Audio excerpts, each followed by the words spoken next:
कल हमने आपको नॉमिनल की नॉर्मल एंट्रीज बताई थी, salary paid, on cash, rent receive, ठीक है, और सैलरी पे रेंट रिसीव, ये नॉर्मल एंट्रीज आपने आपको दी थी और आपने की थी, ठीक है। आज हम नॉमिनल में से ही डिस्काउंट को उठाएंगे, ठीक है, क्योंकि बाकी सब तो डायरेक्ट हो जाती है, सैलरी पे, रेंट रिसीव, ये सब डायरेक्ट है, ठीक है। अब हम परचेज के साथ में डिस्काउंट या सेल के साथ में डिस्काउंट, पेमेंट करते वक्त डिस्काउंट या पेमेंट लेते वक्त डिस्काउंट, अब हम इस पे डिस्काउंट को इंक्लूड कर रहे हैं परचेज, सेल, पेमेंट और रिसीव के साथ में, ठीक है। इसमें अलग अलग तरीके से हम लोग एंट्री करेंगे। तो अभी तक आप लोगों ने क्या किया था, डायरेक्ट परचेज किया था, ठीक। जैसे कि एंट्री होती थी तो जैसे हमने लिखा purchase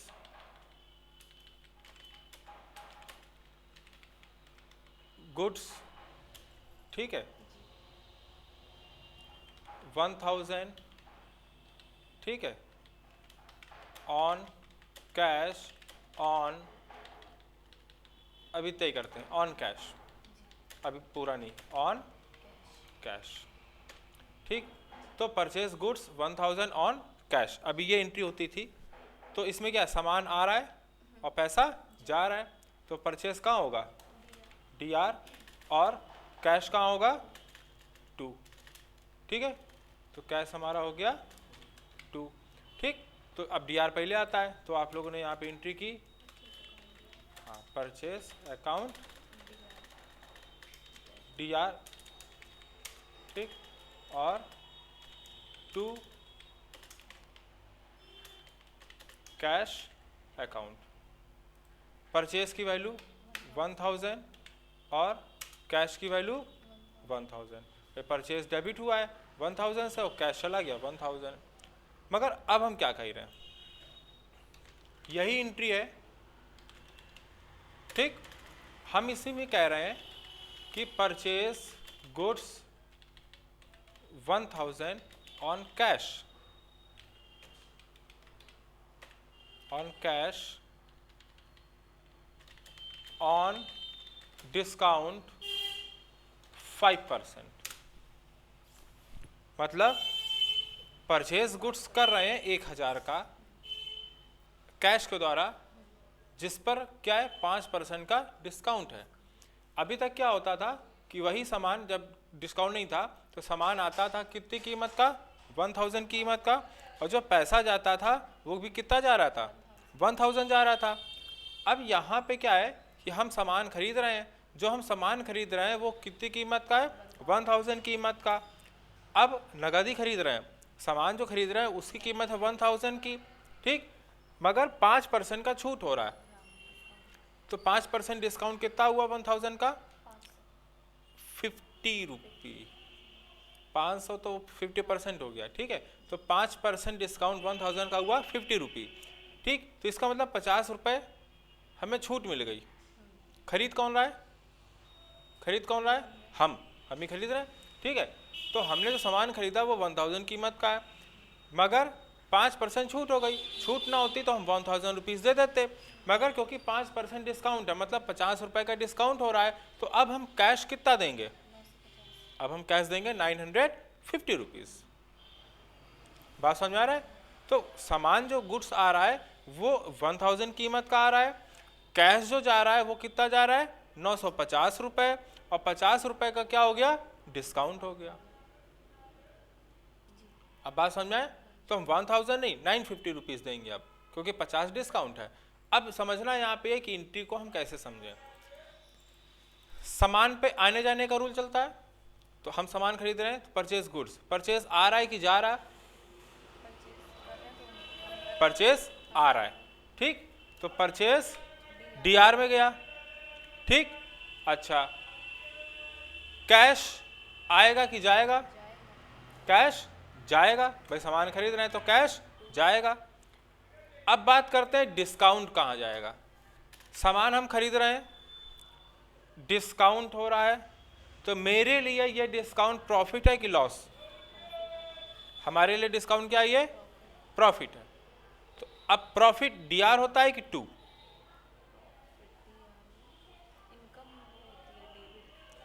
expense and loss are debit, profit income are credit. अभी आपने रूल पढ़ा पिछले, तो एक्सपेंस और लॉस डेबिट में जाते हैं और प्रॉफिट क्रेडिट में जाता है। ये डिस्काउंट मेरे लिए क्या है? प्रॉफिट है, तो ये डिस्काउंट कहाँ जाएगा? क्रेडिट में जाएगा, मतलब टू में। बात समझ में आए?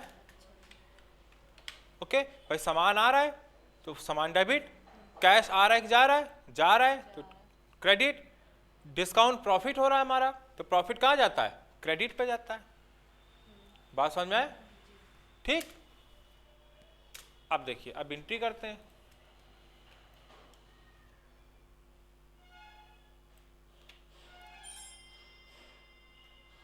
परचेज डीआर हो रहा है,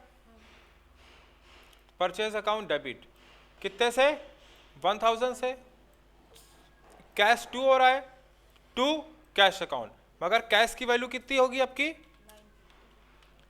भाई परचेज अकाउंट तो डीआर हो गया, कितने से? 1000 से, क्योंकि परचेज की वैल्यू तो 1000 ही है, मगर जो कैश जा रहा है वो कितना जा रहा है?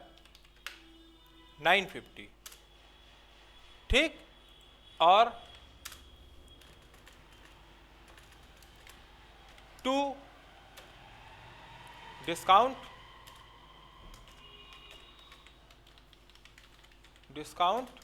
अकाउंट कितना? 50। तो सामान प्रॉफिट है ना, प्रॉफिट टू भी जाता है। ठीक है, तो परचेज अकाउंट डेबिट कितने से? 1000 से, जिसमें से 50 पे छूट है, तो कैश क्रेडिट कितने से हुआ? 950 से। तो सामान डेबिट हुआ 1000 से, कैश गया कितना? 950। और 50 रुपये क्यों नहीं गया? क्योंकि वो क्या हमारा प्रॉफिट है, और प्रॉफिट कहाँ जाता है? क्रेडिट में। इतनी बात समझ आई? ठीक, यहां तक कोई क्वेश्चन? अच्छा, अब इसको हम जरा थोड़ा और अच्छे से समझाते हैं। हम यहां पे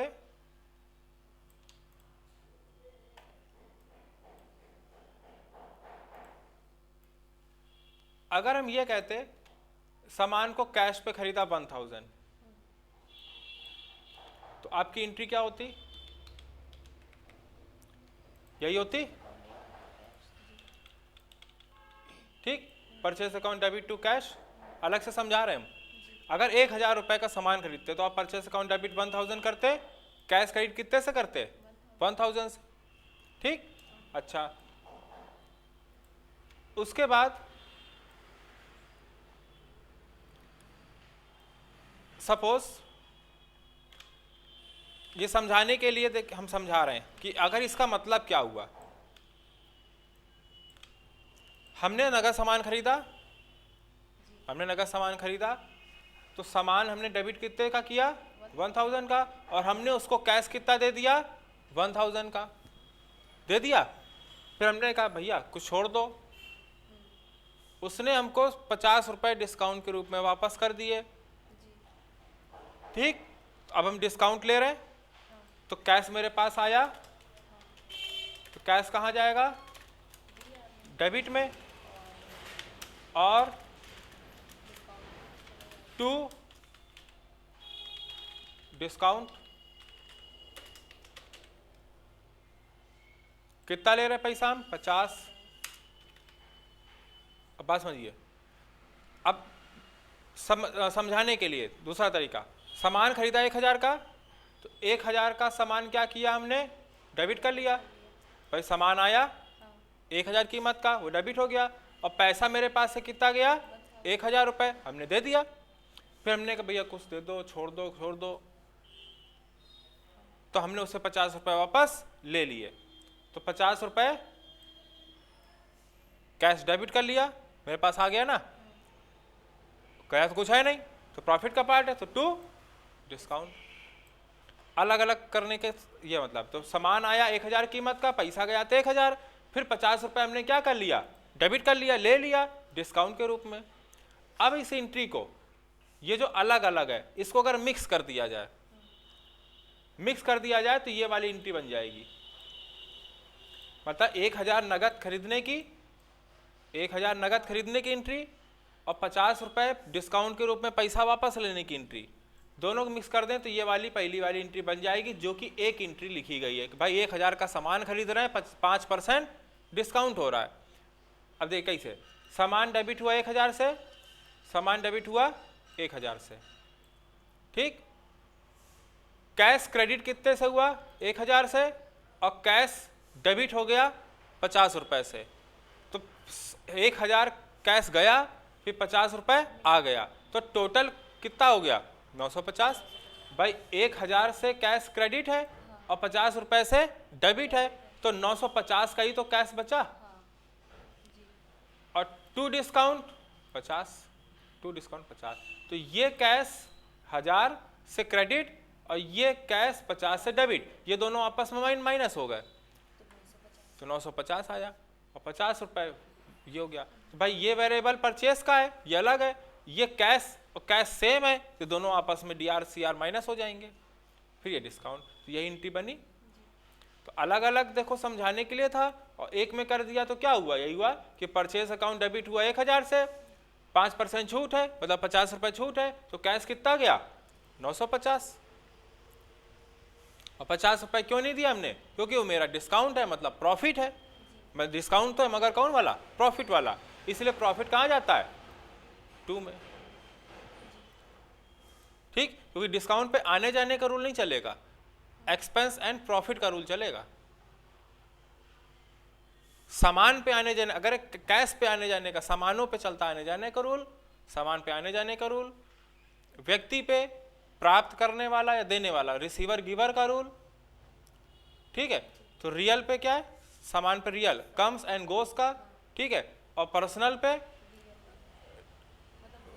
रिसीवर गिवर का, और नॉमिनल पे एक्सपेंस और लॉस का चलता, और प्रॉफिट का चलता है, ठीक है। अब देखिए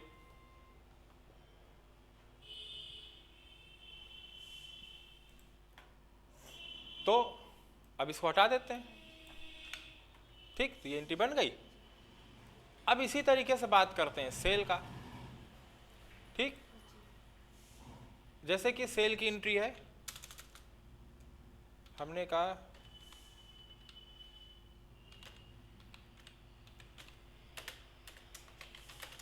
सेल गुड्स ऑन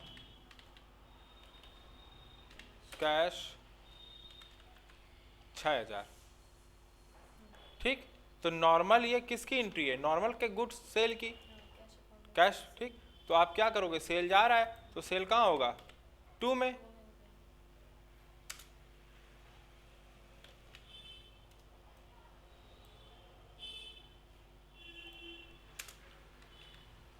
ठीक। तो सेल हमारा कहाँ जाएगा 2 में, ठीक है, और कैश जाएगा हमारा डी आर में। तो एंट्री पहले कैश की होगी यहाँ पे, ठीक। तो ये एंट्री क्या है, कैश अकाउंट डी आर, ठीक है, और 2 सेल अकाउंट। तो कैश डेबिट कितने से होगा 6000 से, ठीक है, और सेल क्रेडिट कितने से होगा 6000 से। ये तो नॉर्मल एंट्री है जो आपने पढ़ी हुई है, भाई नगद किया है तो कैश डेबिट और सेल क्रेडिट, यहाँ तक कोई डाउट। अब देखिए, अब इसी एंट्री को, ठीक, चेंज कर रहे हैं। हमने कहा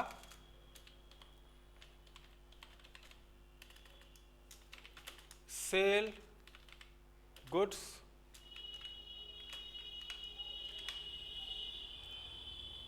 $6000 on cash on discount 5%। Sell goods कर रहे हैं 6000 कीमत का, कैश पे 5% की छूट है। सेल कौन कर रहा है, हम ही कर, बिजनेस हम कर रहे हैं, हम सेल कर रहे हैं, हम सेल कर रहे हैं। सामान आएगा कि जाएगा, सामान जाएगा, मतलब 2। अगर हम सेल कर रहे हैं तो कैश आएगा, भाई सामान जाएगा तो पैसा आएगा, तो पैसा होगा डी आर। अच्छा, सेल करते वक्त डिस्काउंट हो रहा है, तो डिस्काउंट का मतलब क्या है? यहाँ पैसा हम बचा रहे हैं कि छोड़ रहे हैं? पैसा छोड़ रहे हैं। भाई सेल हम कर रहे हैं, तो सेल हम कर रहे हैं 6,000 की कीमत का सामान, तो सामान जो गया वो 6,000 कीमत का है, तो वैसे तो हमको पैसा कितना लेना चाहिए? 6,000 लेना चाहिए, मगर 5% छूट हो रहा है, तो 5% का मतलब कितना हुआ? 300। 5%, 6,000 का 5% 300, ठीक। तो 300 रुपये क्या हो रहा है? छूट दे रहे हैं, हम ही तो दे रहे हैं भाई, हमें लेना चाहिए 6,000, ठीक है। तो अब क्या है? डिस्काउंट हो रहा है 5%, 6,000 का 5% हुआ 300 रुपये, तो 300 रुपये हम छोड़ रहे हैं, तो हम कैश कितना लेंगे? 5,700, ठीक। तो सामान जो गया वो 6,000 की कीमत का है, तो सामान जो गया वो 6,000 कीमत का है, और जो हम कैश लेंगे वो 5,700 लेंगे। क्यों? क्योंकि 5% डिस्काउंट है, मतलब 300 रुपये डिस्काउंट है, ठीक। तो ये पैसा हम क्या कर रहे हैं? छोड़ रहे हैं। तो ये मेरा प्रॉफिट हुआ कि लॉस? लॉस हुआ। तो ये कहाँ जाएगा? डीआर की सीआर? डीआर में। बात समझ में आए? तो डिस्काउंट के वक्त हम ये सोचते हैं कि यहाँ मेरा प्रॉफिट हो रहा है कि लॉस, मतलब हम बचा रहे हैं कि छोड़ रहे हैं? भाई दो ही चीज़ है, या तो हम बचाएंगे या तो हम छोड़ेंगे, ठीक। तो सामान जा रहा है, ठीक, पैसा आ रहा है, ठीक है, और डिस्काउंट प्रॉफिट लॉस में आता है, तो इसमें आने जाने का रूल नहीं चलता है, प्रॉफिट और लॉस का चलता है, तो ये हमारा किसका है? लॉस का पार्ट, इसलिए डेबिट पे जाएगा। अच्छा, हर चीज़ की वैल्यू सही से निकालनी पड़ती है, ये ध्यान रखना है। डिस्काउंट कितना है? 300, 6,000 में 300 डिस्काउंट हो गया, तो कैश कितना हुआ? 5,700। अब ये वैल्यू आपको सही से निकालनी है, ठीक है। इधर उधर वैल्यू डालेंगे तब एंट्री गलत होगी। अब देखिए,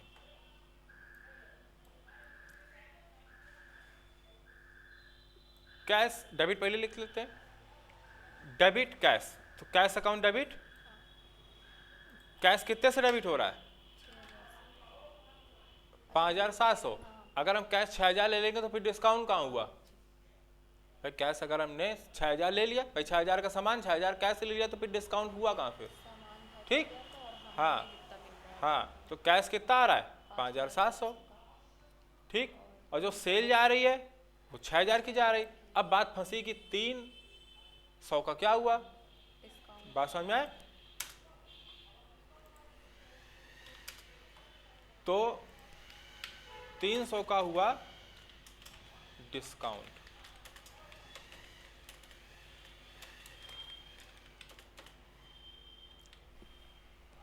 बात समझ में आए? देखिए, कैश डेबिट हुआ कितने से? 5,700 से, ठीक। और निकालने में दिक्कत हो तो एंट्री करते वक्त जहां बाहर है ना, वहीं पे छोटा सा लिख लो, जैसे कैश के पास लिख लिया 5700 हुआ, डिस्काउंट 300 हुआ, ताकि एंट्री करने में सोचना ना पड़े, तो वहीं निकाल के लिख लेते हैं। तो कैश डेबिट कितने से हुआ? 5,700 से, डिस्काउंट डेबिट हो गया 300 से, और सामान चला गया वो 6,000 के, तो 6,000 के सामान का गया, पैसा इतना आया, और 300 हमने नहीं लिया, छोड़ लिया, इसलिए 300 क्या है? डिस्काउंट है। बात समझ में आए? अब गलत कब होता है? जब हम किसी चीज़ की वैल्यू किसी दूसरी चीज़ में गलत डालने लगे। अब इसे गलती से कहो आप सेल की वैल्यू 5700 कर दो, आप कहो 300 डिस्काउंट है, तो आपने कहा सेल की वैल्यू 5700 है। नहीं नहीं, सेल की वैल्यू 5700 हो गई, कैश भी 5700 हो गया, तो फिर डिस्काउंट क्या हुआ? भाई सेल 5700 कीमत का, डिस्काउंट और सॉरी सेल 5700 कीमत, पैसा लिया 5700, तो डिस्काउंट कहाँ हुआ? 6,000 कीमत का सेल हुआ, और पैसा अगर 6,000 ले लिया तो भी डिस्काउंट नहीं हुआ। भाई डिफरेंस होगा तभी तो सेल गया 6,000 कीमत का, पैसा है 5700, तभी तो अंतर आए कि 300 क्या हो गया? हमने कहा अपने छोड़ दिया, लॉस हुआ मेरा, डिस्काउंट डेबिट, दोनों टोटल बराबर। और अगर हर चीज़ की वैल्यू सही चल रही, तो जहाँ बैलेंस नहीं हो रहा है वो ऑटोमेटिक कम पता चल जाता है कि कहाँ पे जाना है। भाई भी कम कहाँ है? इधर कम है डीआर में, भाई 6,000 सीआर 5700 डीआर, तो कम कहाँ है? डीआर में कम है, तो डिस्काउंट वहीं जाएगा। रूल से चले या लॉजिक से? रूल लॉजिक दोनों लेके चलेंगे, और इफेक्ट अगर लेके चलेंगे कि हमको कोई चीज़ लिख रहा है अगर हम, तो उसकी वैल्यू कहाँ पे फ्लक्चुएट करेगी, अगर हमें पता है तो एंट्री कभी गलत नहीं होगी। ओके। अब इसी को अगर हम अलग अलग खोल दें, जैसा कि अभी हमने ऊपर समझाया, तो वही चीज़ निकल के आएगी।